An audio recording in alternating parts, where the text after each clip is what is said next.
Father in heaven, we have come to hear from you again. We pray that you incline our hearts with your word. We ask that your Holy Spirit will speak to us in the language that we all will understand. We ask that the words that we will hear from you today will not stand against us on the last day. And we will not just be the hearers of your word, but we will also be the doers of your word. In the name of God the Father, in the name of God the Son, in the name of God the Holy Spirit. Please, let's sit.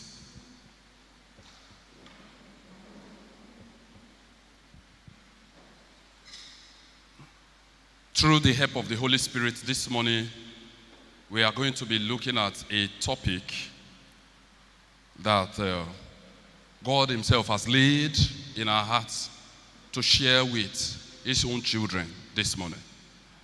And our prayer is that as we hear God's word, it will energize us, it will jack us back to life, and it will to give us all that is required to face these terrible times that we are, in the name of Jesus Christ. The scriptures that we just read, we are going to take our text from Philippians chapter 4. Then after then I will give you the topic of the day. Philippians chapter 4, verse 6. Philippians chapter 4, verse 6. It said, be anxious for nothing, but in everything by prayer and supplication with thanksgiving, let your requests be made known to God. Our topic this morning is be anxious for what? For nothing. Tell your neighbor, be anxious for, you're not sure of it. Say, be anxious for nothing. The Bible tells us not to be anxious. But is this actually a reasonable demand in this current day and time? Is it possible not to be anxious with what we see on a daily basis? If truths are to be told, if we are to be sincere with ourselves, is it possible for us not to be anxious? The definition of anxiety, as we know, is intense, excessive, and persistent worry and fear about everyday situation. Excessive fear, excessive worrying, persistent fear of our everyday life. Is it possible for us not to live a life like that? How is it possible to be completely free from worry and stress where there is so much to deal with? There is so much to achieve. There is a lot for us in this world. How can we be free from being worrying about the things of this world? What if we lose our jobs? Are you going to tell me that if I lose my job, I shouldn't worry? I shouldn't bother? I shouldn't be concerned? What if I can't pay my rent? Things become so bad that the contracts that I was expecting didn't come. And all of a sudden, the rent is staring me at my face. And the scripture is saying, don't worry. What if your life has not turned out the way you have planned it to be, the way you have thought it to be, the way you think it should be? What if your life has not come out that way? What if you came to Lagos with some couple of friends and you had visions together, and all of a sudden you see them flying, becoming big, and all of a sudden you are still where you are? You are saying I shouldn't worry? You are saying I shouldn't bother?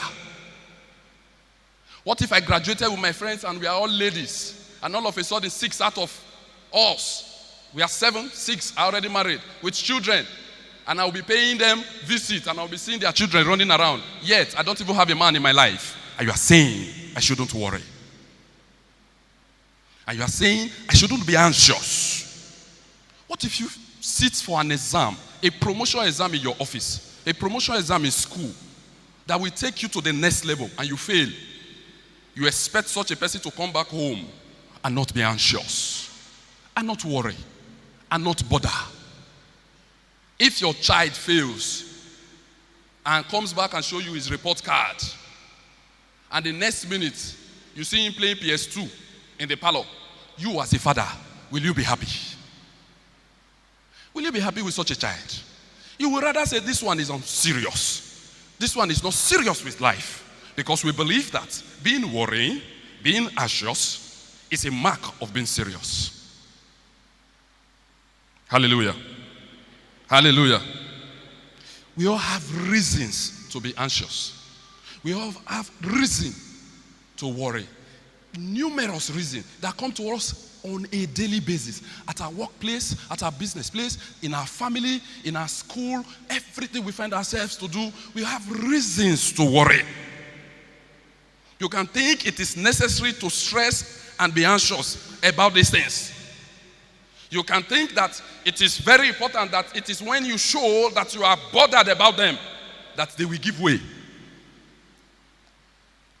But the scripture this morning, as Paul, through the help of the Holy Spirit, writing to the church in Philippi, has admonished us this morning. Before we go to what Paul is telling us this morning, you know, in life, no matter what happens to a man in health, there is what they call prescription for those who are medical doctors. Am I correct? If someone has malaria, there is prescription for malaria. True of us.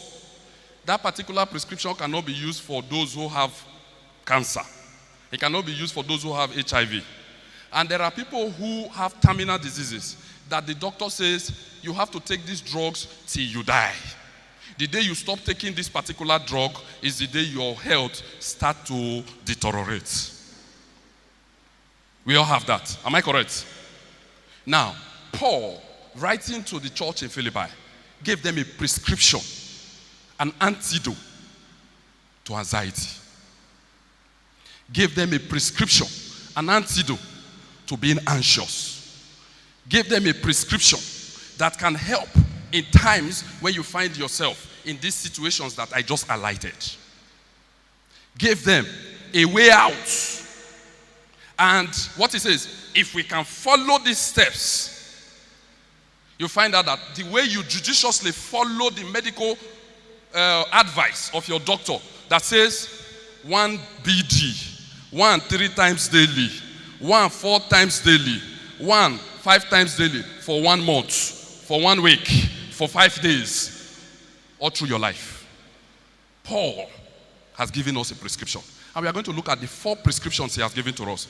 If we are very sincere in having peace of mind in this decaying time and this worrying time, worrisome situations that we find ourselves, I beg of you, as believers, hold on to these 4 prescriptions and run with them.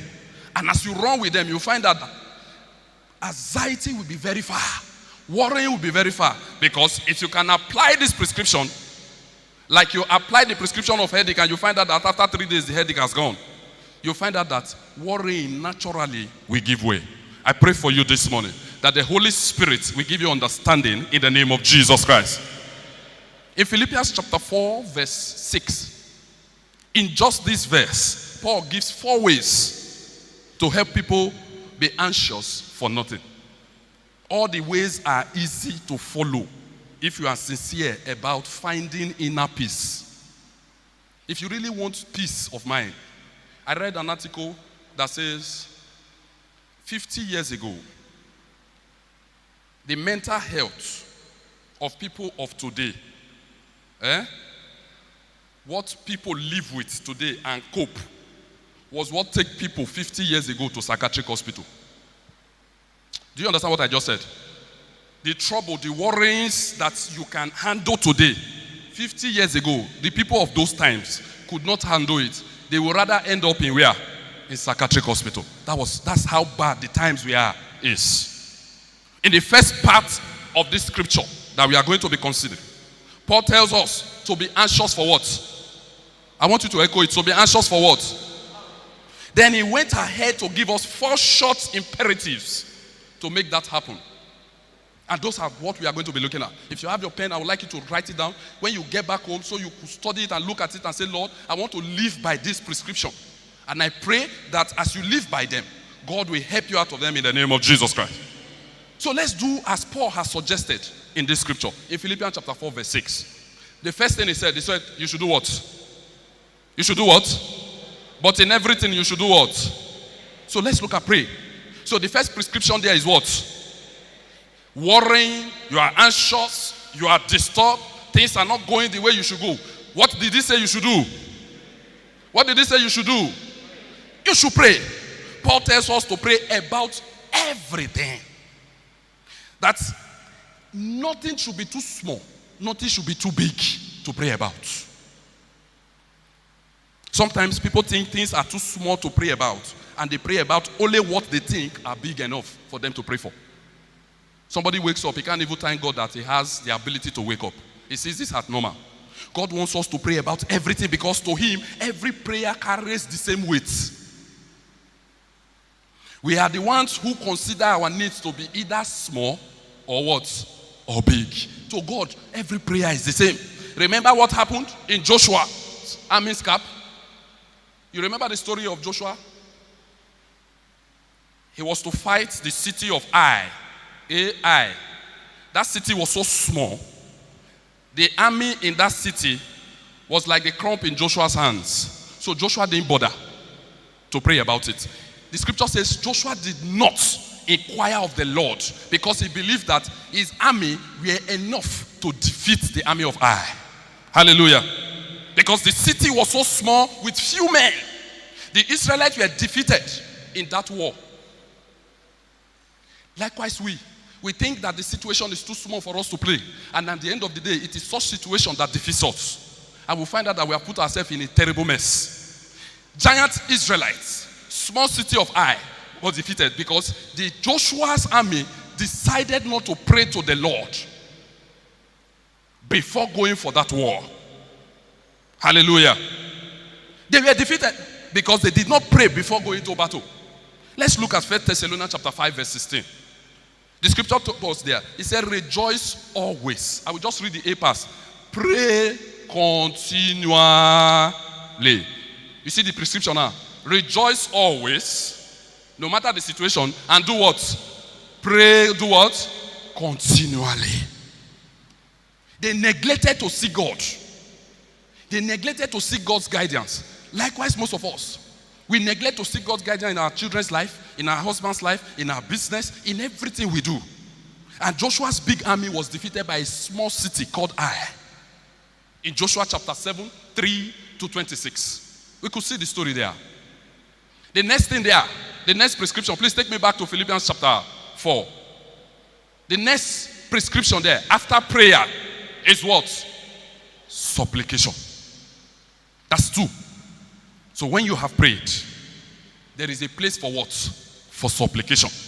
To supplicate means to cry out to God by being serious. You know, some of us, when we come to church, they give you a prayer point. That's the time the devil will tell you, keep quiet. These people are disturbing me. Why are they shouting? But there is a place for supplication. There is a place for shouting. There is a place for seriousness.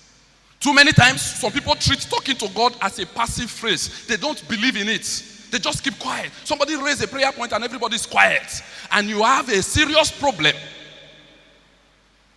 A serious problem to deal with. In seriousness and humility, the scripture is saying, cry out to God. Express exactly how you feel to him. Don't be scared. He's your father. Express yourself to him. If you are to lie down, lie down. If you are to cry, cry. If you are to shout, shout. You remember one of the greatest kings in the scripture? His name is what? David. The scripture said David cried out to the Lord when he was in distress. In Psalm 30 verse 8. They said he cried out. He said, to you, Lord, I called. To the Lord, I cried for mercy. If David can shout and say, I cry for mercy, a man after God's heart could cry and say, I cry to you for mercy. You and I, supplication should not be far from us. We should not be too big to cry for mercy. We should not be too big to cry in the place of prayer. I pray that as you cry out to the Lord, He will hear your supplication and act on your behalf in the name of Jesus Christ. He will hear your supplication and act on your behalf in the name of Jesus Christ. The third one is what?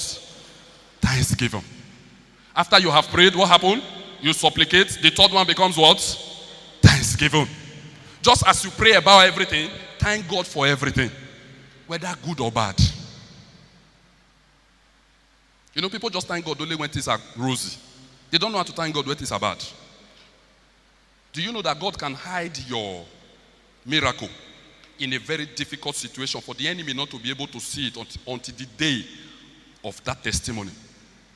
So to you, you'll be seeing it as a difficult situation, but to God, is hiding it from the enemy to see it. Because when things are rosy for you, the enemy might attack. So it makes things very difficult for you. The enemy is seeing that, oh, this one is already gone. Meanwhile, the destiny that God is preparing for you is what he has just hidden in that situation that is difficult today. Do you understand me now? Do you understand me now? So he said, thank God for everything. Psalm 28 verse 7. He said, hear my voice when I call, Lord. Be merciful to me and answer me.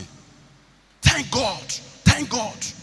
People remember to pray to get their needs met. However, they often do not return thanks to God for answering their prayers. So when you have prayed, you have supplicated. Most of the times, that's where it ends. When these supplications and prayers have been answered, we forget to do what? To thank God. That's the prescription number 3. Thanking God. Thanking God. So we remember the 10 lepers. How they were healed by Jesus. Am I correct? And 9 went away. Only 1 did what? Came back to thank God. I pray for you that you will be that one that will always come to thank God in the name of Jesus Christ. Be like the one who returned thanks instead of the 9. Always return thanks for prayers answered. Even when the prayer has not been answered, activate the faith to give thanks in anticipation for the prayers to be answered. In anticipation for the prayers to be answered. Number 4, as we begin to round up. Number 4, he said, let your requests be made known. It simply means that after you have prayed, you have supplicated, you have thanked God, now make your request known to God. Make your request known to God. God is an all-knowing God. That's the truth. He knows our needs before we ask him for anything. Job chapter 6 verse 8. The scripture says, oh, that I might have my requests, that God would grant what I hope for. Oh, that I might have my requests. That I might have my requests. Requests. Requests. It is not a sin to request. Oh, that I might have my requests. That God will grant me the thing that I long for. However, he wants us to let our requests be made known to him. Don't be scared to make your request known to God. You often hear people say God knows what they need, so they don't need to request. Ask, it shall be given. So they don't need to make any request. However, God still wants us to ask for what we want. Don't say God knows everything. Still ask. You remember the Hebrews? They were in slavery in Egypt for how many years? For 40 years. For 40 years. God moved on their behalf after they cried out to him. As you cry out to God, as you make a request, God will move on your behalf this week in the name of Jesus Christ. God will move on your behalf this week in the name of Jesus Christ. When God heard their cry, what did he do? He sent Moses to deliver them out of slavery. The Lord will send someone to deliver you out of your slavery in the name of Jesus Christ. That bondage of financial bankruptcy, that bondage of not being able to have the right job, not being able to sign the right contract, the Lord is taking you out of it in the name of Jesus Christ. In Exodus chapter 3 verse 7, I want us to read that scripture together so that you will understand. He said, the Lord said, I have indeed seen the mystery of my people in Egypt. I have heard them crying out because of their slave drivers, and I am concerned about their suffering. The Lord will be concerned about that situation of your life in the name of Jesus Christ. Even though Paul gave this advice to the church at Philippi many years ago, he's giving the same advice to you and I today. that you should pray, supplicate, thank God, and make requests. We in Akota should follow these 4 prescriptions in overcoming anxiety and worries, even in this dying time. We as children of God in Akota, when we do these 4 easy things, we will find that we won't need psychiatrists. We won't need counselors. We won't need marriage counselor. We won't need anybody to come into our home and be advising husband and wife. You won't need anybody. Why? Because these 4 prescriptions are there for you to follow. Pray to God. Cry out to God. Thank God for everything. Make requests known to God. These 4 things. After doing these things in that situation that is confronting you now, as Paul suggested, God assures us in the very next verse. In Philippians chapter 4, verse 7. Look at the assurance after you have done this thing as I conclude. Philippians chapter 4, verse 7. I want us to read it together. So, after you have done those 4 prescriptions, what happened? And what will happen? Please read.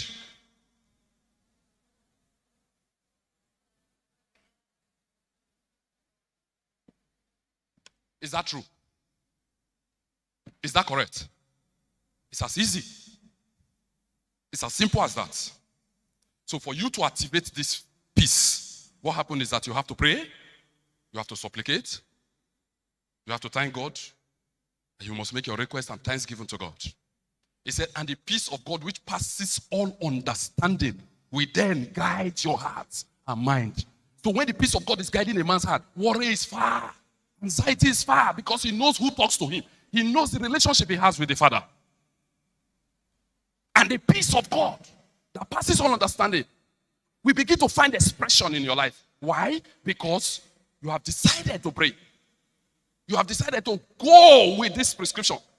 I want you to go back home and read that Philippians very well and ask the Holy Spirit to interpret it to you personally so that you have a revelational knowledge of what that scripture is talking about.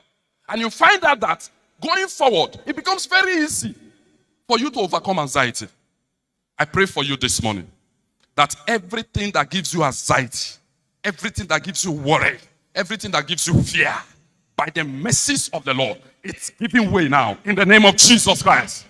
It's giving way now in the name of Jesus Christ. May the Lord bless you all. May the Lord keep you. May the Lord make his face to shine upon you and be gracious upon you all. May he lift up the light of his countenance upon you. May he give you his peace in the morning. May he give you peace at night. May he give you peace in your business. May he give you peace in your business. May he give you peace at your workplace. May he give you peace at home. Whatsoever you find your hands to do, the Lord will grant peace upon it in the name of God the Father, in the name of God the Son, in the name of God the Holy Spirit.